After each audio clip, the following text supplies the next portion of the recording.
I'm joined in the studio today by Kosovo's Foreign Minister, Donica Gervalla. Good morning, Donica. Thank you so much for joining us today on Inside Albania. Thank you so much for inviting me. So I want to start sort of at what happened just after Sunday's incident. So the European Union came out with a statement. They didn't initially refer to what happened on Sunday as a terrorist attack. You reacted quite strongly to that. You criticised Borrell for this, quite rightly so. And then in a subsequent statement, they did call it a terrorist attack, which I was quite surprised at, but also quite happy about. From what I see, the US has not so far called it a terrorist attack. But what I want to understand from you is, what are the international community saying to you about the incidents on Sunday? Have you spoken to US colleagues about the terminology they're using as well? And do you think we could be seeing a shift in the way that the international community are looking towards Serbia, considering, I would say, and I'm sure you would agree, previously they've been a bit soft? These are a lot of questions in one. So I will start with Sunday and would say incidents look different. It was a clear terrorist attack on Kosovo, on our sovereignty. It was an open aggression from the side of Serbia. And it was not a surprise for us, because we have seen the moves all these months. We have tried to talk to our partners, allies and friends, so that they would help us to prevent such actions. So what happened on Sunday is sad, because one police officer lost his life on duty. But what happened on Sunday is really no surprise at all for our institution. Maybe not the amount of weapons that have been found, maybe not the amount of the uniforms that have been found, but it was clear for us that Serbia is not interested at all in being active in a process of dialogue in Brussels, that they are acting to being interested and at the same time blocking every progress in this dialogue process so that they could continue with the other plans that they had. I hope and believe that Sunday has made clear for everybody that this kind of dialogue, this kind of one-sided, putting the pressure all on Kosovo and having so much understanding for the inability of Serbia to be positive on this process will end and should end. We hope, and yes, it's clear, Kosovo is not interested in having war with anyone, not with the neighborhood. So the answer can only be dialogue. But how this dialogue is designed is very crucial for the progress and for the success that we want to achieve. But in terms of the US, who've not yet used, as far as I'm aware, so far the word terrorist when describing the incident, have you had dialogue with them about this, about pushing them to use this term, to call it what it is? Because this is key. The ambassador of the United States to Kosovo has been the very clear voice at the morning of Sunday for telling everybody what is happening in Kosovo. I have seen no doubt in his voice and in his words. So the day before yesterday, there was the second statement of the same ambassador. And again, he has left no space of doubts. You are right, the first statement of Mr. Borrell was really a terrible one. Yes. You cannot ignore the facts and just put out a statement both that sides, way. etc. And the problem is that it's not the first time that Mr. Borrell is doing that, or his team is doing that for him. So there are no both sides on Sunday. There are definitely no both sides. It was a clear attack on our state, on our country, and it should be named like that. I do not know how the terminology will develop, but I have a profound trust in our partners and friends that they will be able to name the developments of Sunday with the name that they deserve, and that we will enter in a different stage on looking where are the open doors to improve some kind of success in our regional cooperation and in having a better neighborhood that we have until now. Definitely, Sunday has changed for us everything. Now, I want to talk a bit about the dialogue and the criticism that's been levied against Miroslav Lajčák and Joseph Borrell in particular, calls for Lajčák in particular to be removed or replaced from his position due to bias, but also, and I believe this is key, whether he's biased or not is irrelevant. If one of the parties involved has lost confidence in a mediator, that should be enough. But having spoken to people in Brussels about this, and they've said, well, you know, Joseph Borrell is going to be replaced, possibly, you know, at the end of his mandate is in the spring, and then his replacement will choose Miroslav's replacement in 2025. So nothing's unlikely to change between now and then. And that makes me very concerned because that gives us, you know, a minimum sort of 8 months, 9 months or so in a system which is essentially frozen and where one of the key parties has lost trust. Then you add in the context of Sunday into this, and it becomes even more concerning. You know, I see the situation in Kosovo like a tinderbox.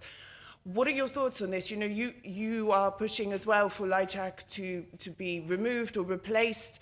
In the context of Sunday, what happens now? Can we keep things under control until the end of the mandate? The first and most important issue is security.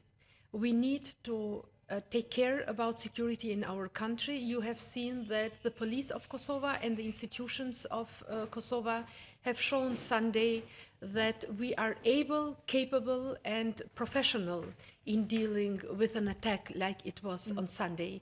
I'm very proud that not one single civil casualty has happened on day, and you can imagine by that amount of weapons for hundreds of people, it could be very, very easy to have incidents and casualties among the civil persons. So this is, our institutions have shown on Sunday that we want and we can be responsible for security in our country and to provide security for every single citizen of Kosovo, despite their religious or ethnical background.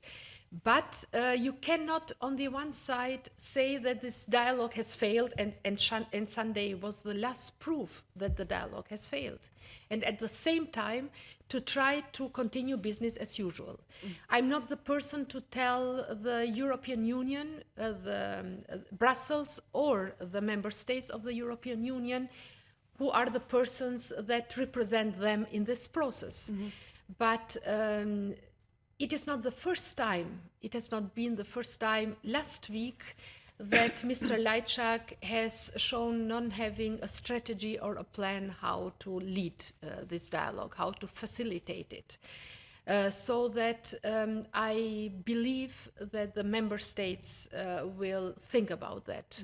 And I hope that we will have a process of dialogue that will be able and capable to bring progress. Continuing like in the past has shown really being not, because what can Kosovo do more? We have gotten proposal, French-German proposal, we have accepted that.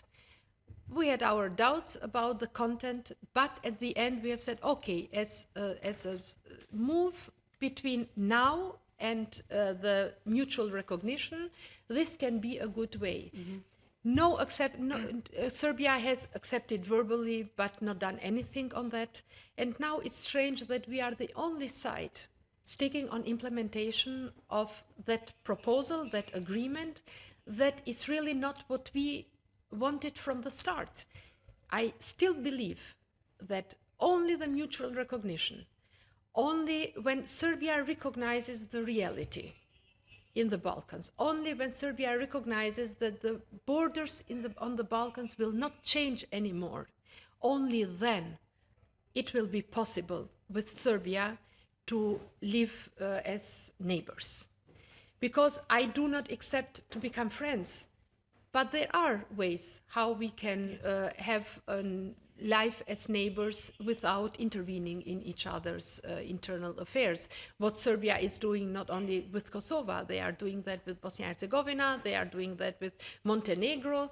So it is, if you see the 6 countries in the Western Balkans, 5 of them came out of the former Yugoslavia. And the problem is that even with the countries that Serbia has recognized, they are dealing like with territories who need to be brought back to Serbia again. And this is not a good, this does not promise a good future for our region. We need to do something about that. This brings me on to the next question to do with the Association of Serb Municipalities. Obviously, this has been pushed for very much by the EU. It was agreed in 2013. It was then ruled unconstitutional in that form. It's very much being pushed for. But then when we see what happened on Sunday and the reports that they were essentially trying to seize control of the north of Kosovo, what context does this give now to this association? Because we had Vjosa Osmani saying, you know, we're ready to look at implementing it. It's got to be done in a constitutional way. But how can you now move forward with this after Sunday's events? You see, Kosovo has the most progressive constitution with minority rights that you need to look in other European countries and would not find them. So we are able and we are ready to give our minorities the rights that the Constitution is reserving for them. And there is no doubt on that. But if something like this association that has been agreed 2013, 2015, and which was a clear violation of our Constitution, is the model to achieve those rights for the Serbs in Kosovo, I have my doubts. Because in every discussion with Belgrade, we do not see that they aim to make the life for our citizens in Kosovo who are Serb ethnicity, who have the Serbian background, to make the life better for them. It is always only about strengthening the influence of Belgrade over the institutions in Kosovo and over the citizens of Kosovo and their organizations, their municipalities in Kosovo. So that is not about civil rights, that is not about citizen and minority rights. That is that Belgrade is not ready and able to accept the new reality in the Balkans. We are ready to discuss with our citizens if there is a need on improving their rights on a certain way, then this is something that we need to think about. But 2015 was a clear violation of our constitutions, and you cannot ask a democratically elected government to violate their own constitution. So what we have discussed in Brussels, and what we have discussed with our partners as well, is that if there is a need to have some kind of, if you call that association or whatever, then there are some preconditions that this mechanism needs to fulfill. First of all, that can be nothing more than a coordinating role. And if you see the op-ed of Cholet and Escobar, there is very clear it is a coordinating role of this body, first. The second one is it cannot be a body that violates the constitution of Republic of Kosovo because it is in the territory of the Republic of Kosovo. And the third one is the functionality of the Republic of Kosovo cannot be violated. Because if you look to Republika Srpska in Bosnia and Herzegovina, you will see that it does not violate the constitution, but it makes Bosnia being a non-functional state. And we will not continue repeating the mistakes of the past. So it cannot be a body that violates the sovereignty of Kosovo. And if you look on Sunday, it has shown exactly what Serbia wants to have in Kosovo.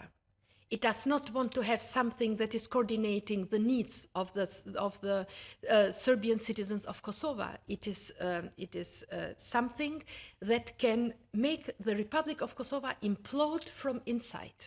And this will not happen. You cannot ask a government doing this having the experience of Bosnia-Herzegovina with Republika Srpska and having the experience of Serbia that has not changed since Milosevic. This is the problem, and we need to deal with the problem and not with the symptoms. I've been trying to unpick it.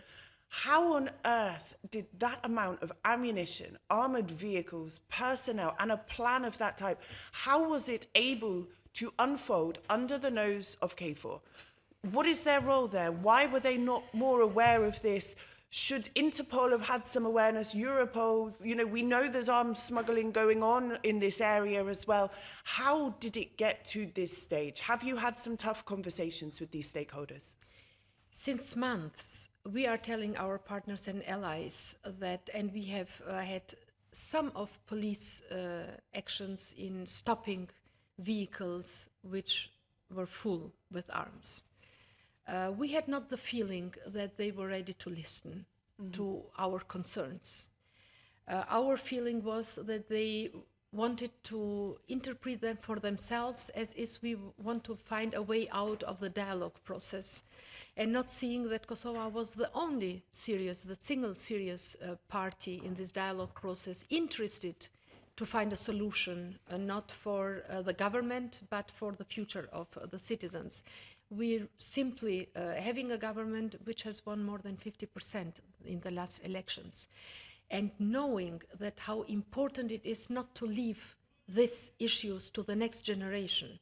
You know that you have a duty, you have responsibility in solving the problems, but we have not been hurt, to be very honest.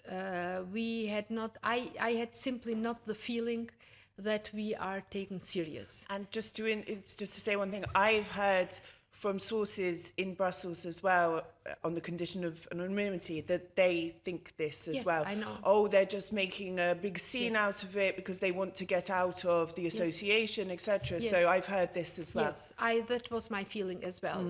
Nobody told it openly to me, but you see your counterpart is not really convinced on what you are saying. So this is point one. The second thing is that no one believed that the institutions of Kosovo, that the police of Kosovo can address these problems in a proper way. And Sunday has shown that it is the case. We are not afraid.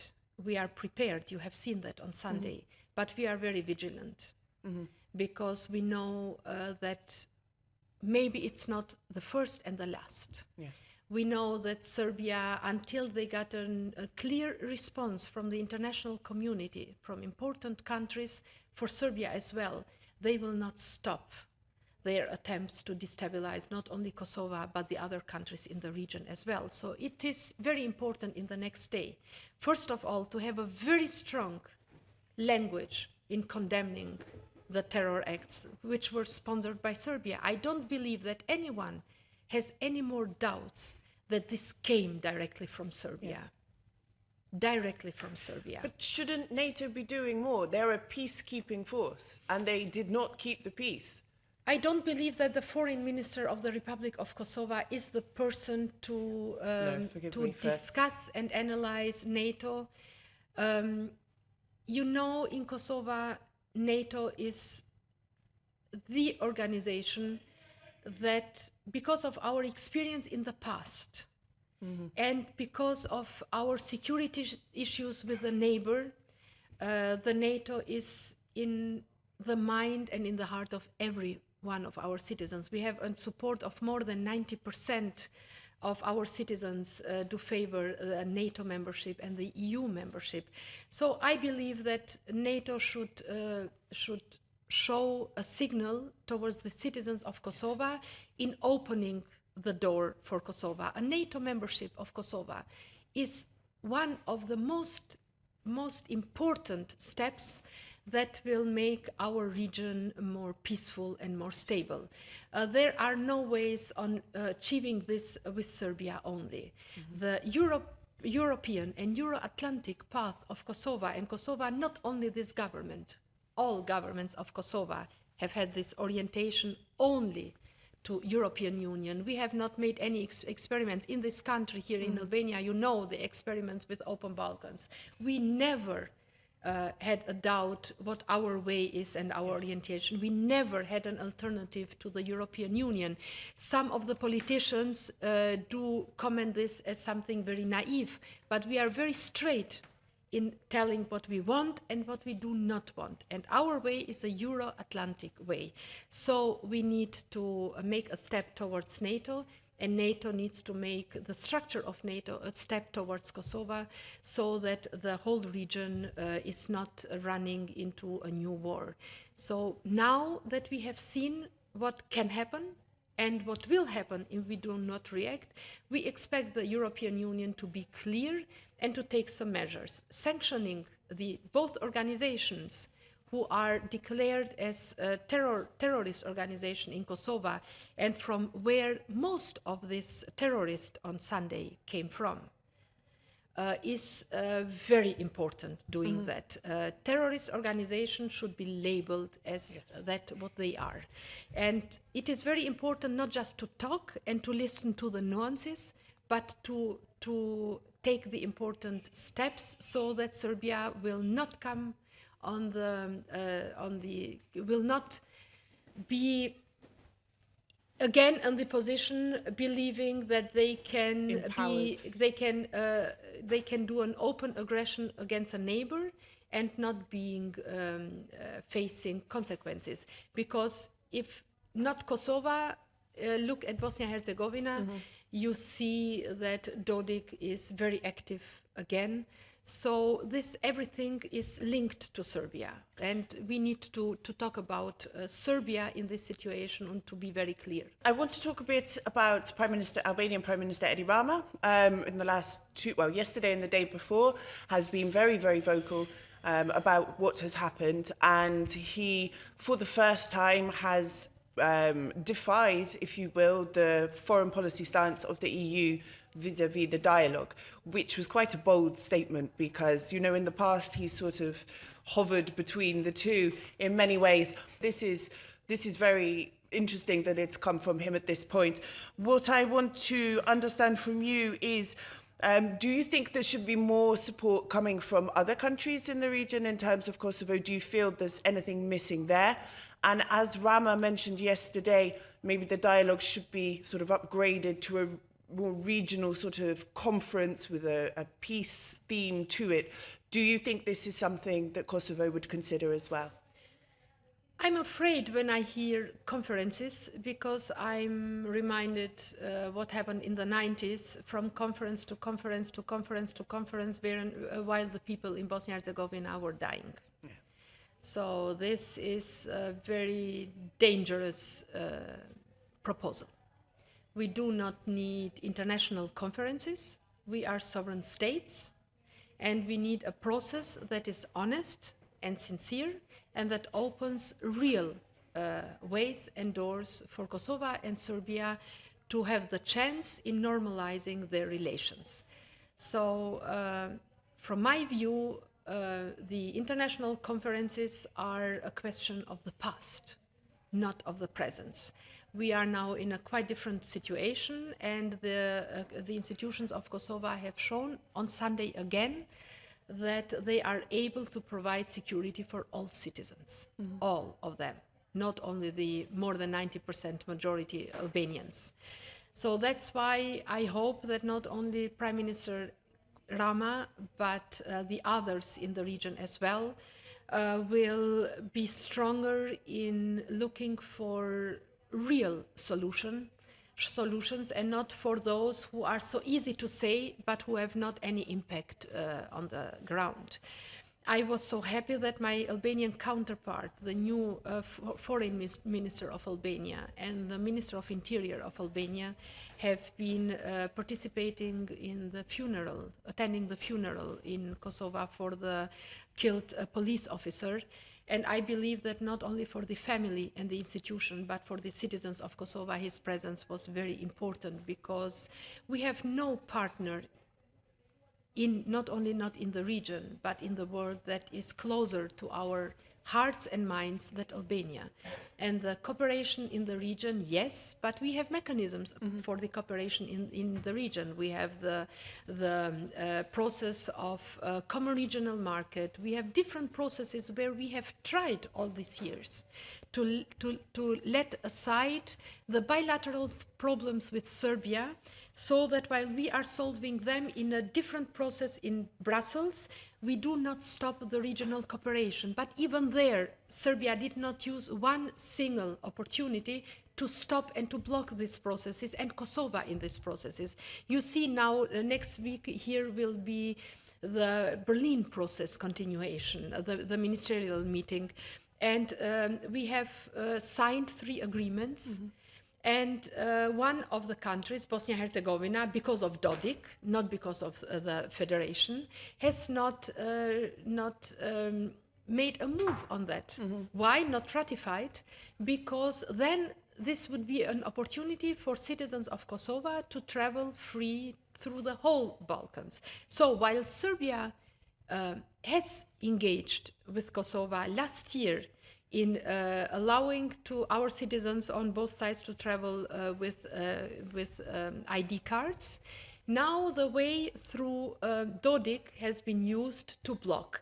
So regional cooperation is very important for us all. Sometimes it's a good chance to overcome bilateral issues, but then you need to have the will on all sides, and we do not see that will. I am attending a lot of multilateral meetings where the Serbian counterpart is there, and it is really incredible how difficult it is to discuss simple issues from which all our citizens could benefit so much. So again, I do not want to misuse the Sunday, but we want to show that this is a point where everybody that wants to see what is happening in our region has a clear picture, not only for Kosovo, but for the whole region. Donika, thank you very much. I thank you.